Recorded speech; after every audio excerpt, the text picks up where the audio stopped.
देश में 7 मई से जनगणना प्रक्रिया की शुरुआत। पहले चरण में मकान सूचीकरण का डिजिटल तरीके से होगी जनगणना।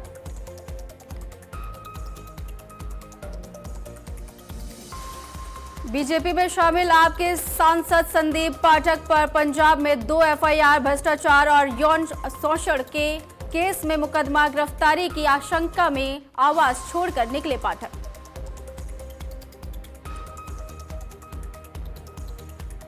पंजाब में टोल प्लाजा यूनियन की मांगे मंजूर। मजदूरों का विरोध प्रदर्शन हुआ समाप्त। पंजाब टोल प्लाजा फिर से बहाल।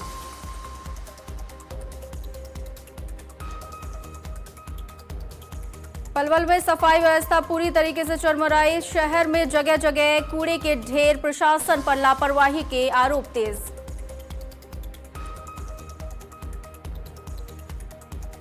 पठानकोट में शादी समारोह में पुलिस बाराती में भिड़ंत। सब इंस्पेक्टर समेत कई लोग हुए घायल। दोनों पक्षों ने एक दूसरे पर लगाए आरोप।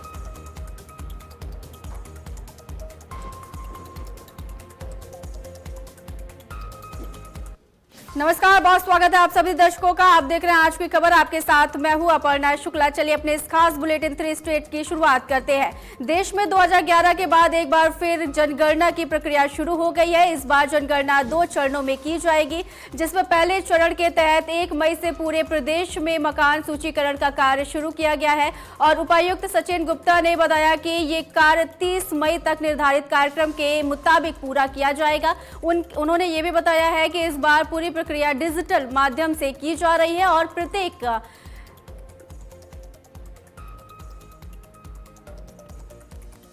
लगभग 150 घरों की जानकारी एकत्र करनी है।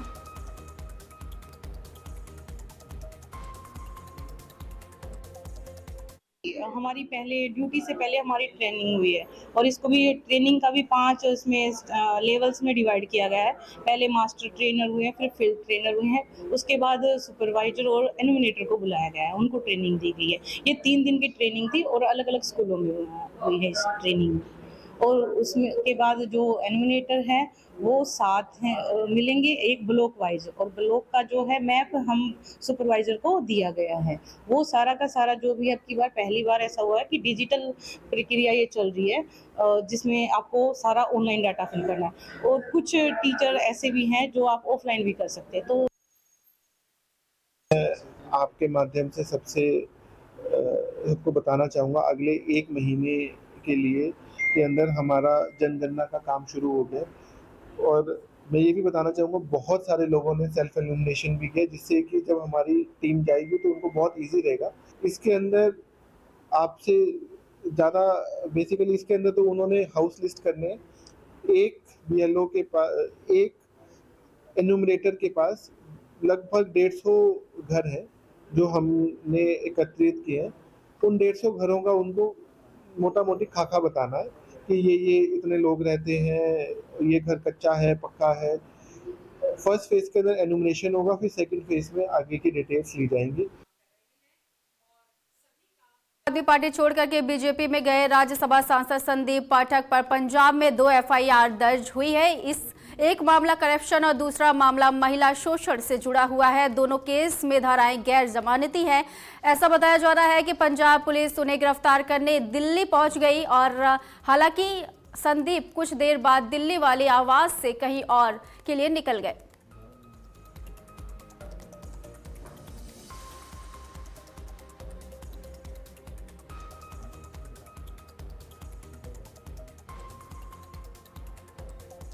और वहीं राजनीतिक बयानबाजी एक बार फिर से तेज हो गई है। पंजाब में राज्यसभा सांसद संदीप पाठक के खिलाफ 2 एफआईआर दर्ज होने के बाद भाजपा नेता तरुण चुघ ने तीखी प्रतिक्रिया दी है। उन्होंने कहा कि पंजाब में सरकार के खिलाफ जनता में असंतोष है और इसी वजह से प्रतिशोधात्मक कार्रवाई की जा रही है। साथ ही उन्होंने दावा किया है कि पश्चिम बंगाल में ममता बनर्जी पर भी जनता का भरोसा कम हो रहा है और आगामी चुनावों में राजनीतिक बदलाव देखने को मिलेगा। इस बयान से सियासी माहौल और गर्म हो गया है। दुर्भाग्यपूर्ण है, पंजाब की भगवंत मान की सरकार बदला और बदलाखोरी पर काम कर रही। सरकार बौखलाहट में है, हताशा में है, निराशा में, और लगातार जन समर्थन घट रहा है। लोगों के मन में आम आदमी पार्टी की सरकार के खिलाफ एक घृणा का वातावरण है। इस हताशा, निराशा, कुंठा से ये बदलाखोरी की कार्रवाई हो रही है, लेकिन पंजाबी डरने वाले नहीं हैं, पंजाब डरने वाला नहीं है। कभी आप एक राष्ट्र के लिए खेलने वाले क्रिकेटर के घर पर सिक्योरिटी वापस लेते हो, उसके घर पर अपने वर्कर भेजकर अपशब्द दिखाते हो, किसी इंडस्ट्रियलिस्ट को डराते हो, ये अच्छी बात नहीं है। अगर मेंबर ऑफ पार्लियामेंट पर झूठे पर्चे डाले जा रहे हैं तो आप सोचिए पंजाब के आम आवाम का क्या हाल होगा। और भगवंत मान साहब, पंजाब की जनता आपको बाय बाय कह रही है।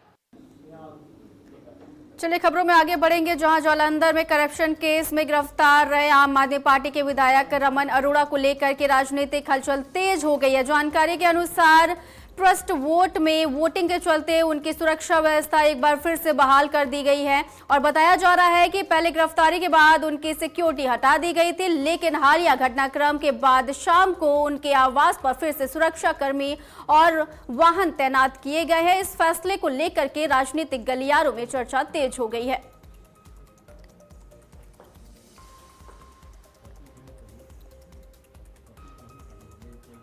और वहीं चंडीगढ़ में कैबिनेट मंत्री डॉक्टर रवजोत ने प्रेस कॉन्फ्रेंस में बताया कि मजदूर दिवस पर विधानसभा का विशेष सत्र बुला करके कई अहम फैसले लिए गए हैं, जिनमें लेबर मिनिमम वेज में 15% वृद्धि शामिल है। इसी दौरान Punjab prison and correctional services bill 2026 सर्वसम्मति से पारित किया गया है, जिसका उद्देश्य जेल प्रणाली में सुधार और कैदियों के सामाजिक पुनर्वास को लेकर के बढ़ावा देना है। उन्होंने ये भी कहा है कि पंजाब में वर्तमान में 22 जेल, 5 सब जेल और 1 ओपन जेल है, जबकि एक नई जेल का निर्माण जारी है। जेलों को आधुनिक बनाते हुए हाईटेक सुरक्षा सिस्टम और सीसीटीवी कैमरे, साथ ही जैमर लगाए जा रहे हैं।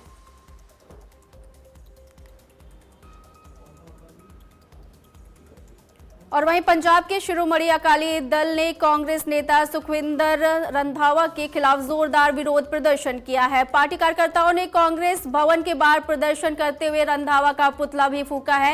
एसएडी के जिला अध्यक्ष महेंद्र बाजवा ने आरोप लगाया है कि सुखविंदर रंधावा ने अमृतपाल सिंह के खिलाफ अभद्र भाषा का इस्तेमाल किया है, जिसे लेकर के पार्टी में रोष है। इसी कारण से ये विरोध प्रदर्शन किया गया है।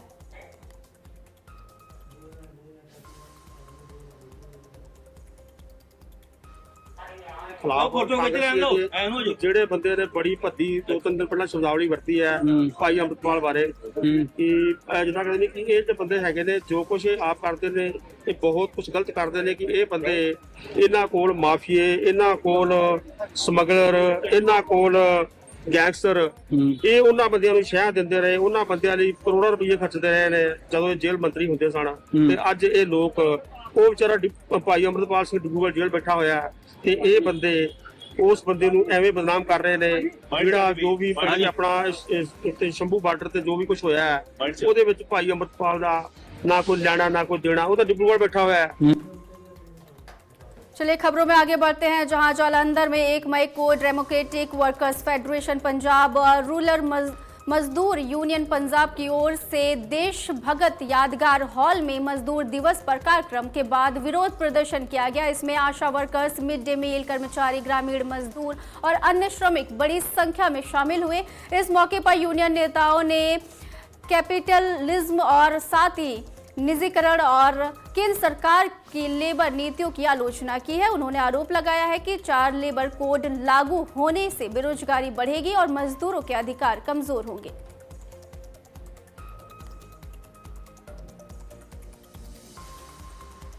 और वहीं पंजाब के महेंद्रगढ़ जिले के नांगल चौधरी क्षेत्र के गांव नयान निवासी एक युवक राकेश की जयपुर में संदिग्ध परिस्थिति में मौत हो गई है। वह करीब 16 से 17 दिन पहले मजदूरी के लिए गांव के ही एक व्यक्ति के साथ जयपुर गया था। परिजनों को सूचना मिली कि राकेश की मौत हो गई है और करंट लगने से उसकी मौत हुई है, ये बताया गया। लेकिन शव गांव पहुंचने पर उन्होंने इस पर संदेह जताया है और ये भी अंतिम संस्कार करने से मना कर दिया है। परिजनों का आरोप है कि मृतक के शरीर पर चोटों के निशान और खून के संकेत मिले हैं और जिससे हत्या की आशंका बढ़ गई है।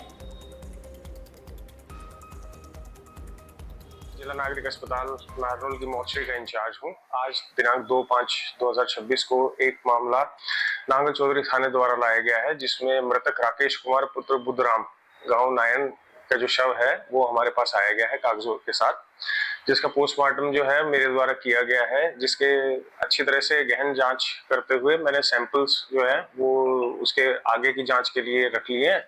अब सैंपल्स को पुलिस के हवाले किया जाएगा और जब रिपोर्ट आएगी तब इसके मृत्यु का कारण जो है बता दिया जाएगा। मेरी आंखों से देखा है, अभी उनके हाथों से लेके और पेट तक बहुत बुरी तरह मारा हुआ है और इतना मारा हुआ है कि मेरे को रोना आ रहा है और लाल चमड़ी काली चमड़ी पड़ रही है दोनों साइड से। तो मेरे को तो शक है ये कि उसको मारा गया है। अब ये पता नहीं क्या बोल रहे हैं क्या नहीं बोल रहे हैं।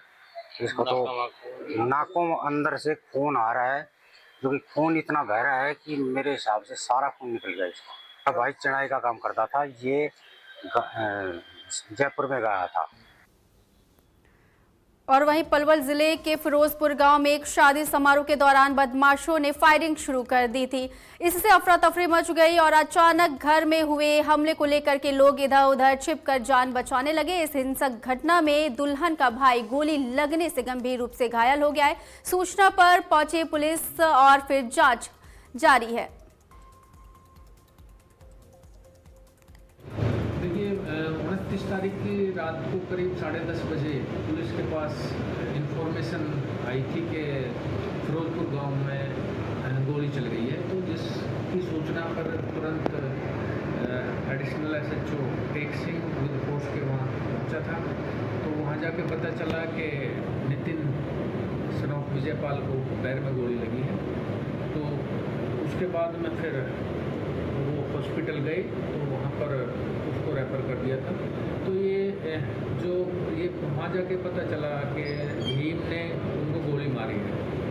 तो जो भीम है और उसके साथ में है पवन है, सूरज है, धर्मेंद्र है और 3-4 लड़के और हैं। तो ये जी कि हम आए हैं, हम गाड़ी से आए थे तो हम गांव में आए हैं। तो गांव में आके पता नहीं हम घर आए हैं, घर आके रुके हैं। आके बस हुक्का पी रहे हम, हुक्का पीते ही भैया गए अंदर जा रहे भैया मैं सोने टूट गए।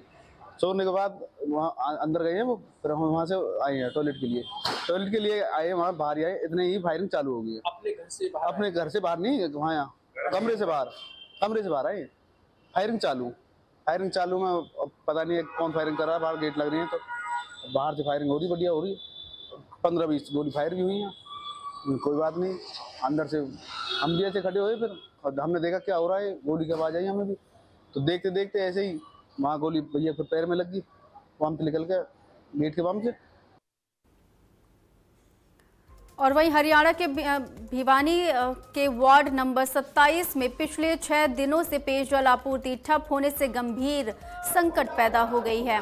स्थानीय लोगों के अनुसार अवैध रूप से पाइपलाइन काटे जाने के कारण करीब 60 परिवारों को पानी की किल्लत झेलना पड़ रहा है और क्षेत्रवासियों ने आरोप लगाया है कि बिना अनुमति की खुदाई और पाइपलाइन कटने से हालात बिगड़ गए हैं, जिससे नलों में पानी की जगह बदबूदार सीवरेज आने लगा है। इससे भारी आक्रोश है जनता में और कई लोग बीमार पड़ रहे हैं। बीमारी फैलने का भी खतरा बढ़ गया है।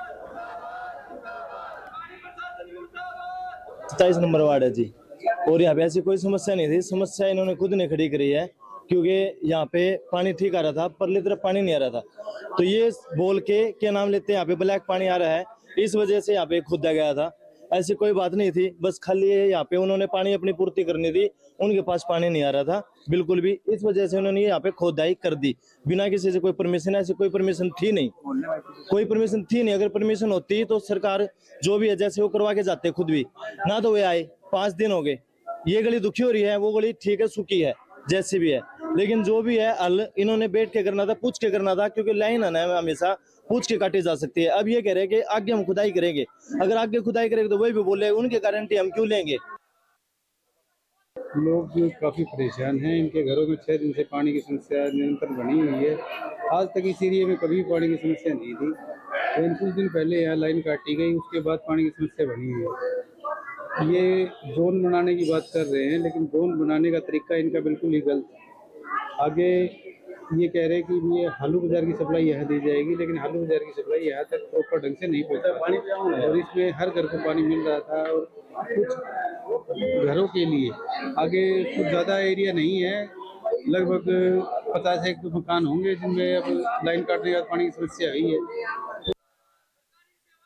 प्रकार ये जो यहाँ पे काम हुआ है ये इलीगल है और बिना किसी सरकारी अफसर के देख रेख में हुआ है, और ये काम तो वैसे एफआईआर के लायक है, काम एफआईआर के लायक है। तो हमने एप्लीकेशन दी प्रशासन को, जेई साहब को, उन्होंने अभी तक कोई सॉल्यूशन नहीं किया इस चीज का। ये किसी की पर्सनल समस्या के कारण पूरे वार्ड को, पूरी गली मोहल्ले को तंग करना तो इलीगल है, और ये पब्लिक प्रॉपर्टी है। पब्लिक प्रॉपर्टी को पर्सनल यूज के लिए डैमेज करना भी एक जुर्म है, गैर कानूनी चीज है। और हमने जेई साहब के पास एप्लीकेशन दोबारा दे रखी है, अगर उसका कोई सॉल्यूशन होता है तो ठीक है, वरना हम डीसी साहब के यहाँ पे पेश होंगे।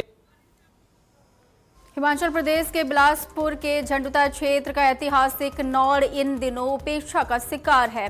पिछले कई वर्ष से बरसात के दौरान भारी बारिश से इसमें मलबा और मिट्टी भर गई है, जिसे अब तक नहीं हटाया गया है। इससे नौड़ की सुंदरता और उपयोगिता प्रभावित हो रही है। स्थानीय निवासी रमेश कुमार ने बताया कि बरसात में इसकी एक दीवार भी क्षतिग्रस्त हुई थी, जिसे तो मरम्मत कर दिया गया था, लेकिन अंदर जमा गंदगी अभी भी जस की तस पड़ी हुई है। ग्रामीणों ने प्रशासन से जल्द सफाई कराने की मांग की है।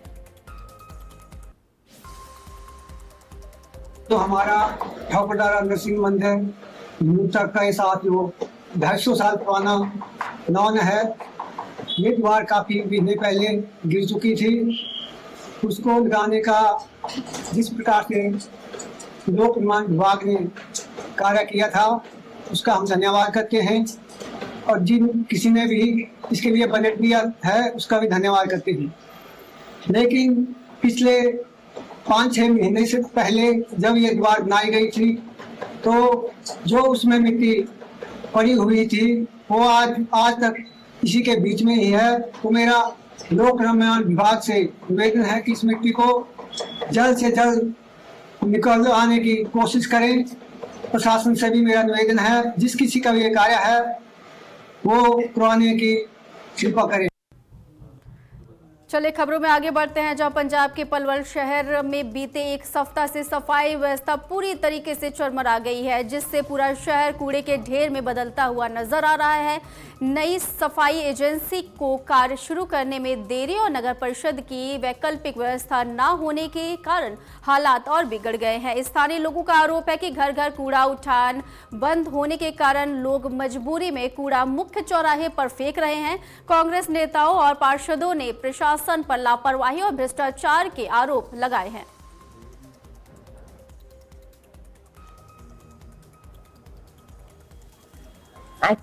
पहले जो एजेंसी काम कर रही थी उनका टेंडर खत्म हो गया 25 को, तो अब नई एजेंसी का जो 5 इयर्स के लिए आई है उनका अब काम शुरू हो रहा है। तो जब भी हमारा ऐसे चेंज ओवर होता है तो थोड़ा सा समय लग जाता है चीज़ों को पूरा व्यवस्थित करने में। गाड़ियां आ गई हैं अभी, बट हमारी पूरी गाड़ियां नहीं आई हैं, तो इसीलिए ये जो कहीं कहीं आपको दिख रहा है ये उस वजह से दिख रहा है, बट वो भी हम जो है इसका उठान करवा रहे हैं। और वहीं पठानकोट के मोहल्ला काजीपुर में एक शादी समारोह के दौरान पुलिस और बारातियों के बीच झड़प हो गई, जिसमें सब इंस्पेक्टर समेत 4 से 5 लोग घायल हो गए हैं। सभी घायलों को सिविल अस्पताल में भर्ती कराया गया है। जानकारी के मुताबिक पुलिस से एक महिला की शिकायत पर युवक से पूछताछ करने के लिए प्राइवेट पैलेस पहुंची थी, जहां शादी समारोह चल रही थी और इसी दौरान पुलिस और परिवार के बीच बहस बढ़ गई और मामला हाथापाई तक पहुंच गया।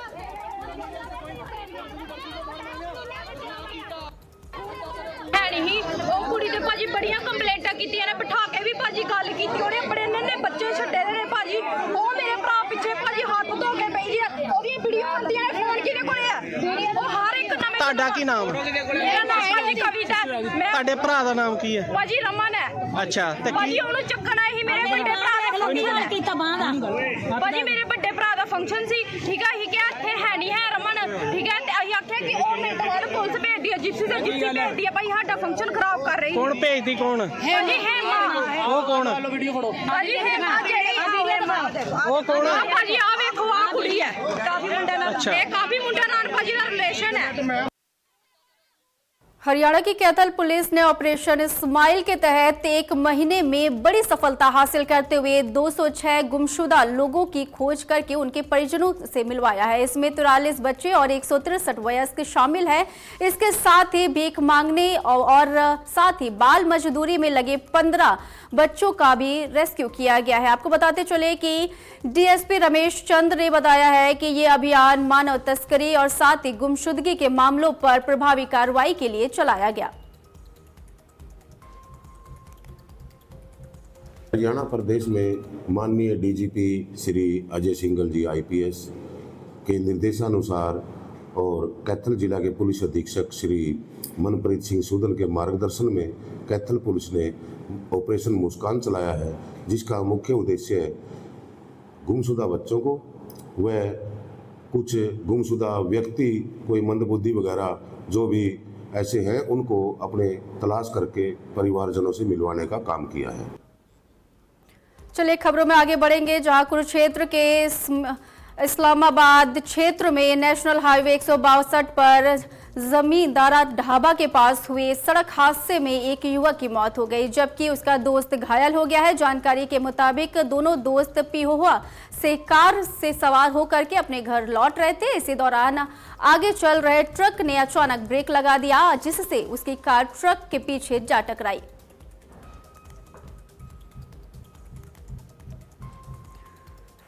और वहीं लुधियाना में इलाज के दौरान आईटीबीपी जवान का निधन हो गया है। वह दिल की बीमारी का इलाज कराने के लिए एक निजी अस्पताल में भर्ती थे, जहां उनका अचानक तबीयत खराब हो गई और तबीयत बिगड़ने के बाद उनकी मौत हो गई। जानकारी के मुताबिक मृतक मूल रूप से बिहार के रहने वाले थे और फिलहाल लुधियाना के रामनगर मुंडिया क्षेत्र में रह रहे थे। घटना के बाद शव को सिविल अस्पताल की मोर्चरी से पूरे सैन्य सम्मान के साथ ले जाया गया, जहां आईटीबीपी के जवान भी मौजूद रहे।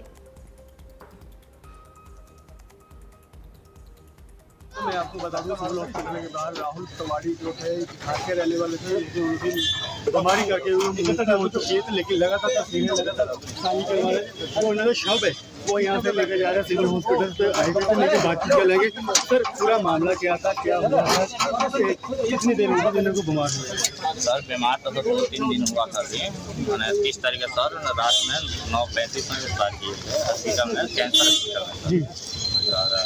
वहाँ से सर डेड बॉडी वहीं रहा और वहाँ सर यहाँ कितना समय हो गया था इन लोगों को ड्यूटी ज्वाइन किए हुए? सर ज़्यादा दिन तो अभी नहीं हो रहा है, 10 से 11 साल हो रहा है। जो हमारे जवान शहीद होते हैं, सरकार तो करती है, इसमें कोई दूराई नहीं है, लेकिन एक एक्स्ट्रा मांग ये है सरकार से, जो मोदी सरकार की सरकार चल रही है, बिहार में भी बीजेपी की सरकार चल रही है, इसको देखते हुए मैं सरकार बिहार और सेंट्रल सरकार दोनों से मैं चाहूँगा कि इनको बच्चे को और इनकी कुड़ी को सरकार की जिम्मा है कि अब उनको संभालना वो है। क्योंकि इनके शादी का और इनका नौकरी का अभी बहुत थोड़े दिन हुआ। 11 साल भाई साहब जिसे कह रहे हैं 11 साल हुआ है, 10 से 11 साल हुआ है। अभी सोचिए 10 से 11 साल में अभी शादी का कुछ कमी हुआ होगा। तो इसके हिसाब से अभी तो एक परिवार का जिसका बेटा होता है वो बेटा अपने माँ बाप को संभालने के लिए सारी संपत्ति अपने माँ बाप को कुर्बान कर देता है। तो बच्चे बहुत छोटे छोटे हैं, तो लेकिन जो है ये सबसे बड़ा हादसा है कि जो इनकी जो मदर भी पहुंच चुकी है, तो लेकिन जो इनकी पत्नी थी बहुत हालात बहुत ज़्यादा मारे हैं, तो लेकिन अभी तक वो कुछ बयान नहीं कर पा रही थी। लेकिन नवी अपडेट के लिए आप जुड़े रहना आज की खबर से। फिलहाल इस बुलेटिन में सिर्फ इतना है। देश दुनिया की बड़ी खबरों को जानने के लिए देखते रहिए आज की खबर। नमस्कार।